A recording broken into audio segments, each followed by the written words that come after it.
Nigeria's total trade increased to $99.86 billion in 2021. Legal issues responsible for delay in the implementation of e-customs policy, says Ministry of Finance. Bitcoin loses $2K as Putin orders troops into Ukraine. And rising tensions still send jitters through stock markets. The program is Business Express, reaching you from Abuja, Nigeria's capital. I am Benny Adams, your guide.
Good morning and welcome to That Time We Talk Business. I will start by telling you that Nigeria's foreign trade balance leapfrogged to a surplus of $1.1 billion in Q4 2021 as export value surpassed import bill for the first time since Q3 2019, representing 8 consecutive quarters of negative trade balance.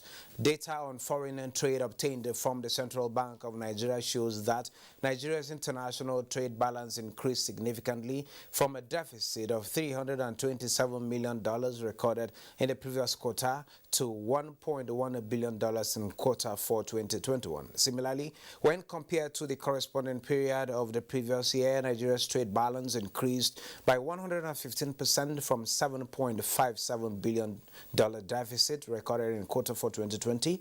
The data further shows that the export earnings dropped marginally by 3.5% from Q3 2021 to $12.95 billion in Q4 2021, while import bill reduced by 13.8% in the review period. This implies that the positive trade balance was driven by a significant decline in import bill rather than an increase in export value. And the Federal Ministry of Finance has told the House of Representatives Joint Committee that legal issues are responsible for the delay in the implementation of e-commerce policy. The project was meant to ensure complete automation of every aspect of customs administration. Lami Ali reports. Averagely, the sum of 8.810 billion American dollar will be generated yearly from the implementation of the project. The idea to fully automate administration of the Nigeria Customs Service was conceived in 2017. The implementation, however, is yet to commence. The House of Representatives invited stakeholders to know reasons for the delay despite award of the contract for the e-customs modernization project.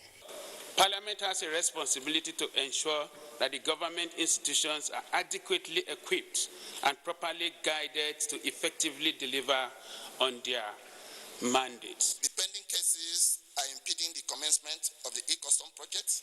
In order to pave way for the takeoff of the project, the Ministry is liaising with the Office of the Honorable Attorney General of the Federation to ensure that the arbitration is speedily concluded.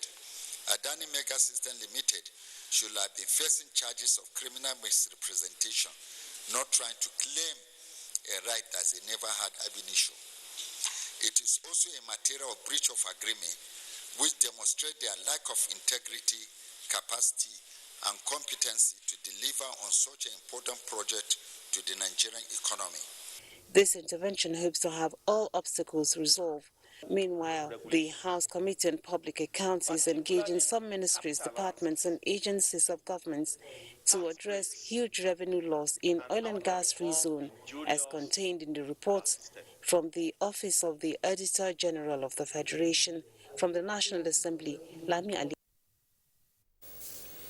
Oil prices jumped more than $2 on Tuesday on supply disruption worries as tensions between Russia and Ukraine escalated after Moscow ordered troops into two breakaway regions in eastern Ukraine. On Monday evening, Russian President Vladimir Putin ordered forces into two breakaway regions of eastern Ukraine and said he would recognize the independence of Donetsk and Luhansk. In Asia, morning trade Tuesday, U.S. crude surged 3.22% to $94 per barrel, while Brent jumped 1.5% per barrel to $96.82.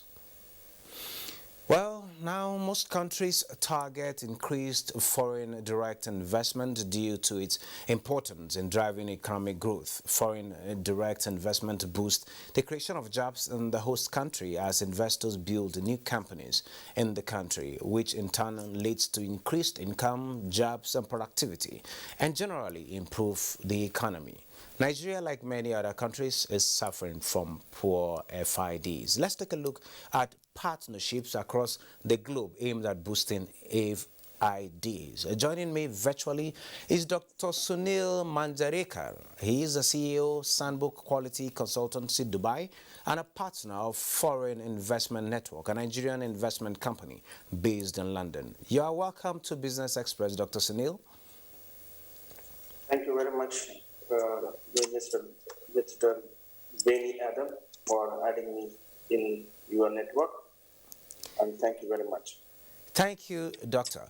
Well, to start with, the global economy has been battling and thriving to recover from the effects of the pandemic. And while other countries are recovering faster, some are kind of slower. Africa is recovering fast, but not fast enough, like countries from your end, talking about the UAE, talking about India, talking about the UK, and other European countries. And I understand that other parts of the world are saying, let's take Africa along, let's take Nigeria along. And we understand there is this partnership between Africa, India, as well as the UAE, talking about the Mahabes 2022 and Investment Forum. How did that go, and what's the interest like?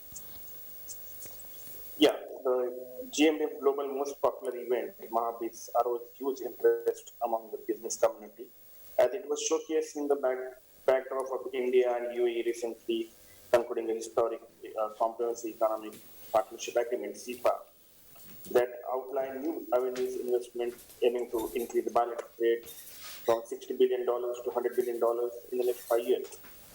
The Mahabes was attended by more than 650 business owners, entrepreneurs, professionals from 11 different countries for the last 2 days. The theme of Mahabes 2022 was Learn, Unlearn, Relearn.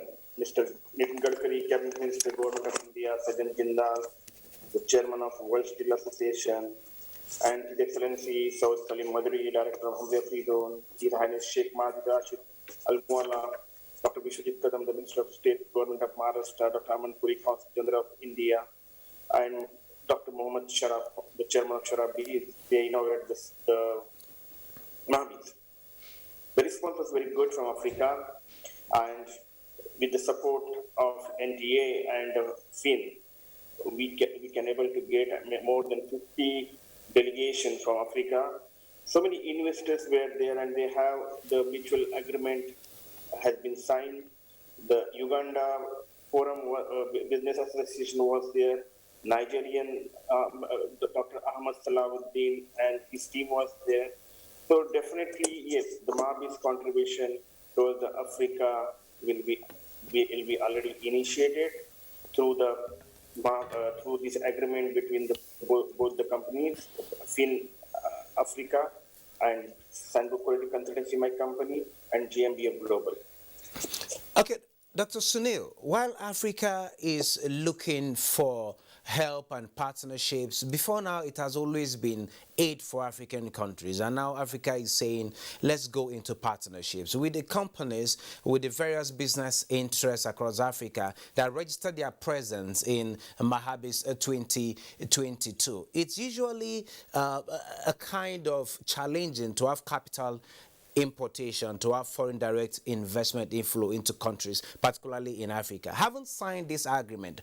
What is next? What are those practical steps to ensure that these agreements that were signed at Mahabis actually move into practical investment, and are these investments sustainable? Yes. So our role in the Mahabis was connecting the investors and the African Nigerian business community with the investors. The dialogues are going on between the investors and the business people, and the same next day there was the Uganda Business Corporation. They organized the meeting with our investors. There was one-to-one session has been happened there, and people are in touch with the investors. So definitely, within a month time or maximum 2 month time, you will find the results. The investments start coming there.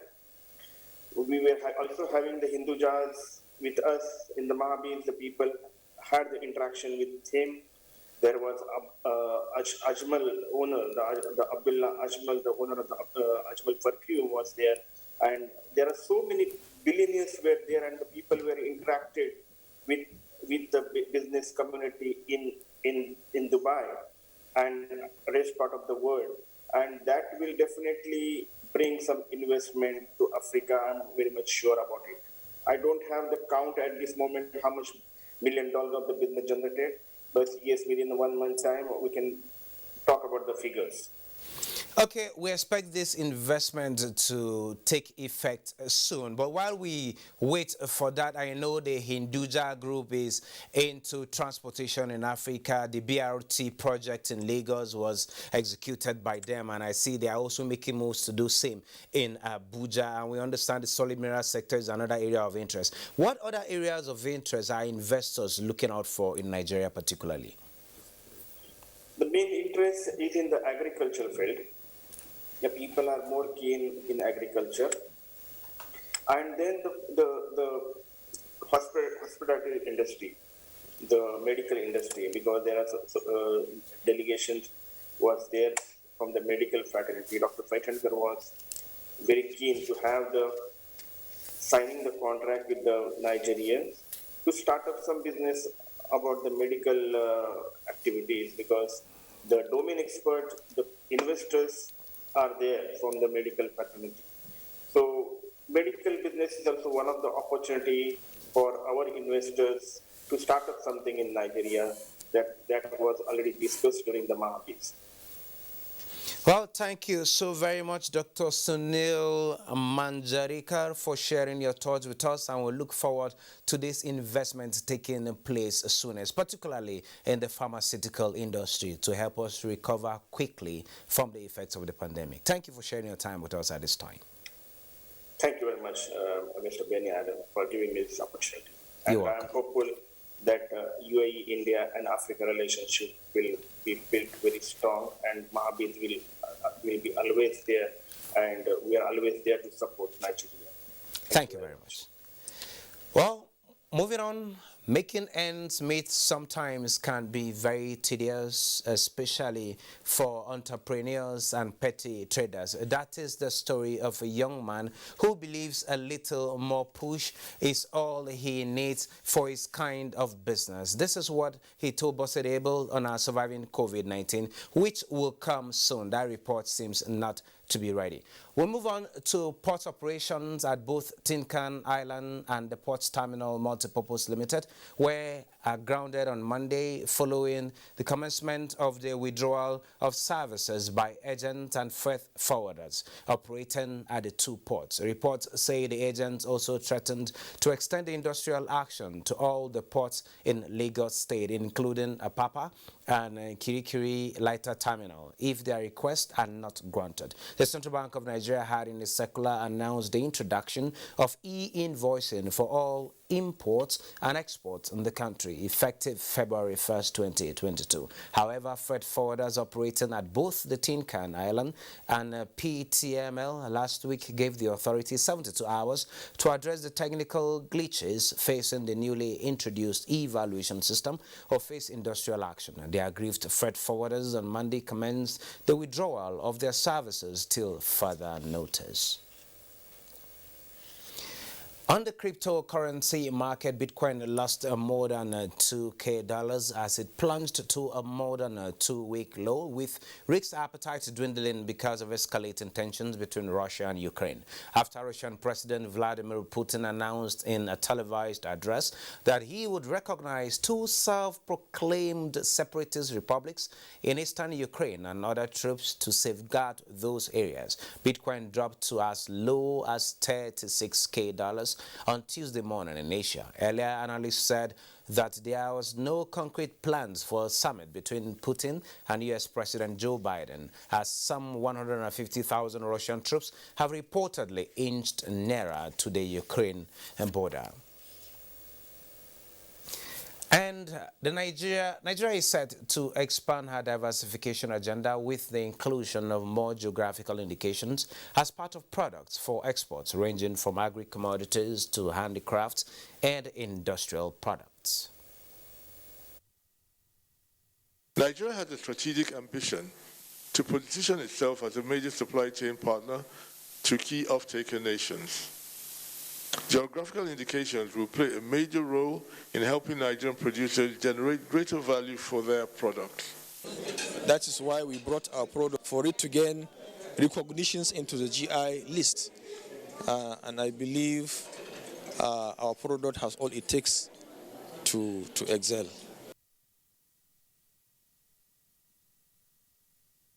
Investors gained 50.35 billion naira as the oil share index inched up by 0.20% to open the week positive on Monday. Market capitalization appreciated to 25.4 trillion naira from 25.3 trillion naira in the last session. 421.4 million shares exchanged hands in 5,961 deals valued at 4.2 billion naira.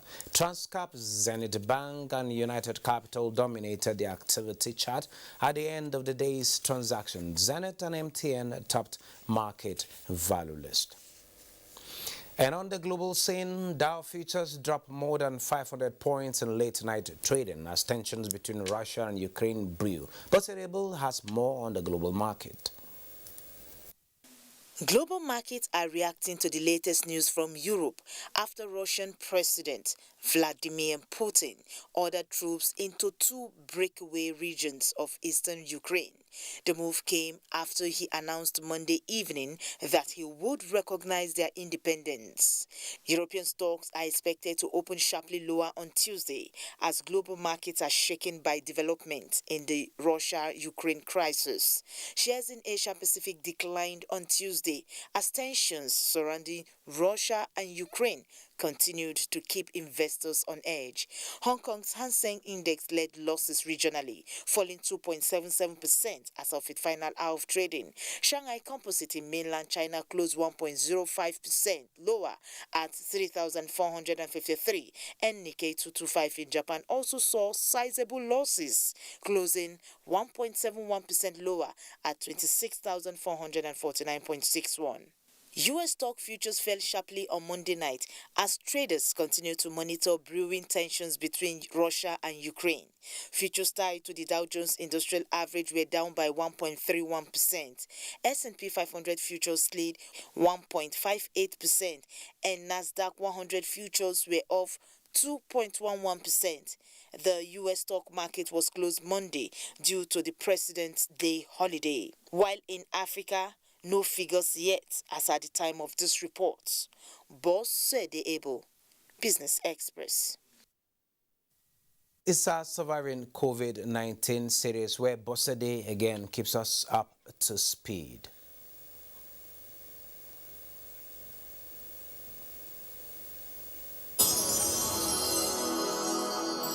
Surviving COVID-19 series is brought to you in partnership with the Central Bank of Nigeria. It's been 9 years and still counting for Yerima, who believes the laundry business is one lucrative venture. Although Yerima still does his business the traditional way, he believes the process is where the excitement lies. 2013. Seriously, it's a lucrative business. Depends on the customer you get. It's a good business. It's a good business. Yerima shared his experience during the COVID-19 pandemic lockdown and how he was able to survive that period.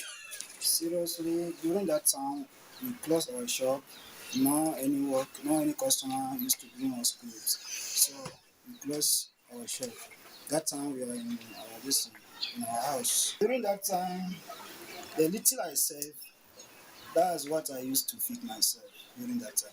I said I will buy a washing machine and some material chemicals and I will rent shop. After that, I will do some other things to upgrade my business. Just like every business owner, Yerima has big dreams for his business and is hopeful that a loan or grant from the CBN will one day come his way to give his business a lift as he continues to enjoy patronage from his customers. For Business Express, I am Boss Sede Abel. How are prices of other commodities on the global market? Let's take a look.